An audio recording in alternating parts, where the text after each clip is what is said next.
Amo unë personalisht jam shumë e qartë me njerëzit. Edhe nuk e më intereson a e dhënohet dikush a nuk e dhënohet. Unë e them mendimin tam. Pa e prek absolut hiç kërkon. Pa e ofendu hiç kërkon. Edhe tani, nëse dikush mu mdon veç kur t'jam pra person këtu, atëherë unë e di që nuk më mdon. Njerëzit që dojnë vërtet, ata dojnë okay aty o s'ke aty. Dojnë thjesht veç për ekzistencën tënde.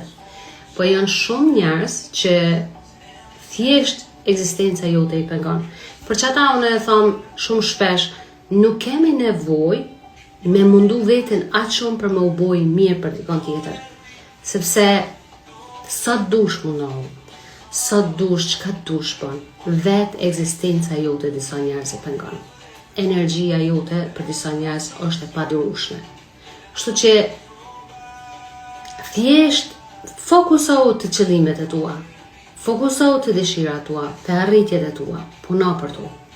E kur e shohin njerëzit se vërtet duhet me kon pak edhe kokë fort, strikt, thjesht me vendos rregulla.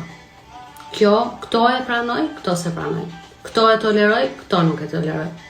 Amo çdo herë me komuniku në mënyrë sa ma elegante, që mos me u prejk njerëzit, që mos me mos me ofendu kërkon. Po nuk është, unë mendoj që është shumë normale thjesht me thonë mendimin tonë, me tregu ato që ti e kin plan me bo, që ti do me mri ato, sepse që është tash edhe ma heret, nuk e kemi lehtë asnjë hiç, krejt kalojmë në përqëtu, ama thjesht është vendosja qëllimeve, komunikimi i qartë edhe kaq.